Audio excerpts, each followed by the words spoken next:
Hey everyone, and welcome to this explainer. Today, we're going to zoom out and totally demystify the entire mass media ecosystem to uncover how it actually operates and, honestly, how it influences our daily lives. We all encounter media constantly, right? But we rarely take a step back to analyze the massive machinery running behind the scenes. So today, we're unpacking the incredibly strong links between media, technology, and big business, and we'll see exactly how these forces shape our understanding of the world around us. Let's get into it. Okay, let's kick things off by anchoring this right to your own life. Take a second to think about your daily habits and ask yourself, what specific information have you absorbed from your feeds just this past week? Maybe you caught a news alert on your phone, watched a reality TV show, skimmed a magazine, or listened to a quick radio broadcast. Well, every single piece of that information was curated, produced, and delivered to you through a highly complex system. So, what actually is media? Well, it's just the plural form of medium. Basically, whether it's a quick phone call to a friend or the primetime evening news, media simply describes all the different ways we connect and communicate in society. It's the conduit. But when we talk about mass media specifically, forms like television, radio, the internet, we're talking about a whole different beast. It operates on this massive scale, and its incredible ability to reach literally millions of people simultaneously across the country and even the globe is exactly what makes it so powerful. It acts as a window to the wider world, constantly shaping our beliefs and our attitudes. All right, let's move into Section 1, Technology and Big Money. Now, to actually produce the information you scroll through or watch every single day, there's a staggering amount of physical and financial infrastructure involved. When we compare an early invention like John L. Baird's early televisor to a modern, highly equipped broadcast studio, we clearly see an incredible evolution. It's what enables us to sit in Chennai and watch a storm hitting Florida in real time. But that modern capability? It requires massive, ongoing technological investments. Running these modern operations means paying for a lot more than just the newsreader you see on your screen. You've got massive crews operating the cameras, folks managing complex lighting rigs, sound recorders, and you're paying for transmission satellites to beam that signal globally. Plus, you have to constantly upgrade to the absolute newest technologies just to stay competitive. The sheer scale of these operations means most television channels and newspapers have to be part of large business houses just to survive. And because of these staggering overhead costs, mass media is constantly on the hunt for revenue. That mostly comes through advertising. Now get this. You might be shocked to learn that just a tiny 10-second advertisement on a popular news channel can cost anywhere from 500 to 8,000 rupees. Multiply that by hundreds of ads a day, and you can see how the revenue from selling cars, chocolates, and mobile phones becomes the main economic engine keeping those studio lights on. Which brings us to Section 2, Shaping the Democratic Agenda. So this heavy reliance on big business and corporate advertising brings up a pretty serious dilemma. How does all this money actually impact the democratic information we rely on as citizens?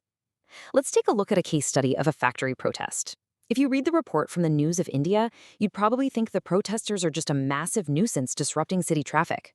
But if you read the India Daily report, it highlights that these workers are desperately protesting the tragic loss of their livelihoods.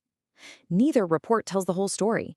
It just goes to show how easily a narrative is framed by what is deliberately excluded. Now, a truly balanced report is one that discusses all points of view of a particular story, and then, this is the key part, leaves it to the readers to make up their own minds.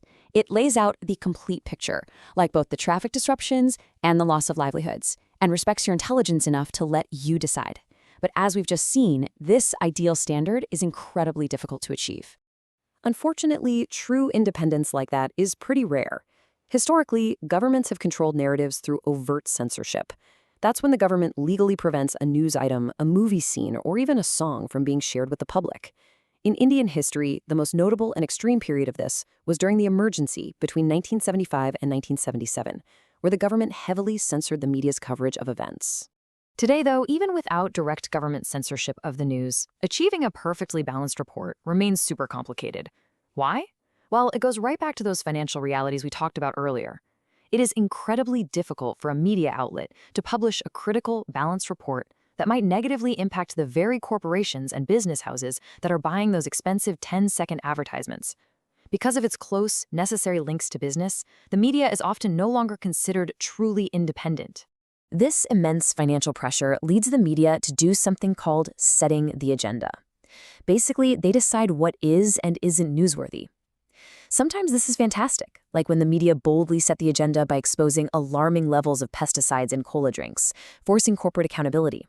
But other times, it's highly problematic.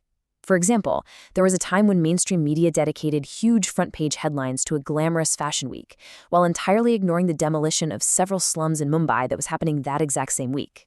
As a result, mainstream media often ends up prioritizing these glamorous, highly funded events simply because they attract wealthy viewers and lucrative advertisers. It makes for bright, engaging television that sells products, sure, but the consequence is that the daily struggles of ordinary people or critical grassroots issues are completely left in the dark.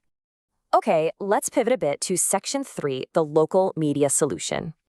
It's not all big business and corporate agendas, though.